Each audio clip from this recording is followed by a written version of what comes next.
So kuiraktre aikoigi kendragi lambi thong fatribasi karamba matamdagi sembigadabano haina hangluba nupi ama phubadana tana lokaptasu ahing ama thamluri hairi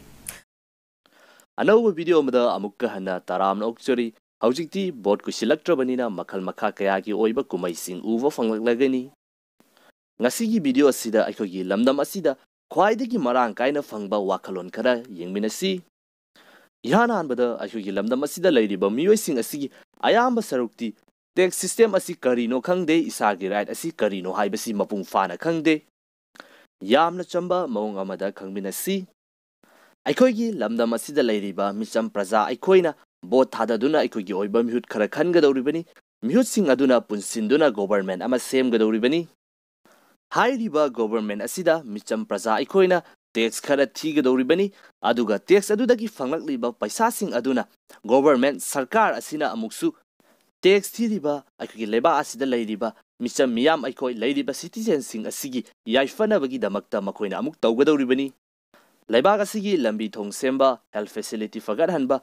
miyam sing asibu mahai masing hanba hairiba khudingma asi makhoigi mathauni thabak sing asi pangthokna bagi damakta government na miyoi khara mayam asibu seba tawna bagi damakta thabak tawhangadoribani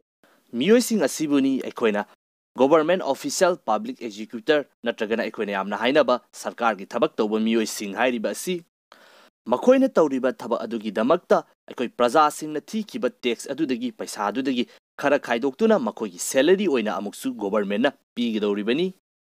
maram asinani government ki official sing asi miyamna public servant haina riba asi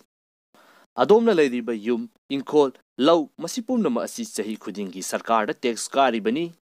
Adomna electricity gi bill pay tawba matamda su sarkar gi tax yauri adomna ngasi video si yengbiriba phone adu laiba matamda su government gi tax yauri adomna research tawba matamda su tax yauri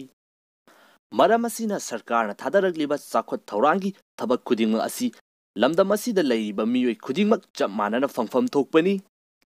kanagumba miyoi amada nangdi aikhoida bot thada khide haiduna lakliba government gi funding asi sizin handaba natragana Semga saga lebesing asi nakhoi saruk yaude haiba wafam asi matong marang khangdaba miyoi singna haigidaba wani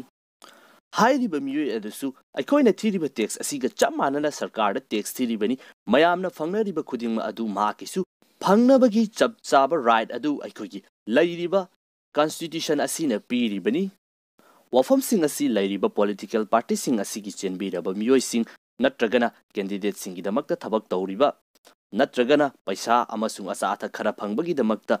makhoigi damakta wangang biriba miyoi sing asina yamna haigan bo wahai singni mathangdana government officials sing aikhoigi lamdam asidadi makhoi sing asi aikhoigi ningthogi ibung manungda leiba miyoi gumna yamna privilege oiba miyoi kanglu amadawna miyam sing asina hek khanai adombu seba tawnabi damakta adomna thikiba tax aduna maram oiduna leiriba miyoi singni haibasi kauthokna roisi Isana isagi fangfam thokpa right adu khangjarriba makai atopa miyoi singna adumak misuse tawbigani mathangdana corruption hairiba asidi aikoi miyoi amakhaktana hotnaduna masi thingba ngamloi mayam punna chap manaduna hotnaraba matamda thingba ngamgadabani masigi matang asidedi haibada kanadraba oiraroidaba amani tosi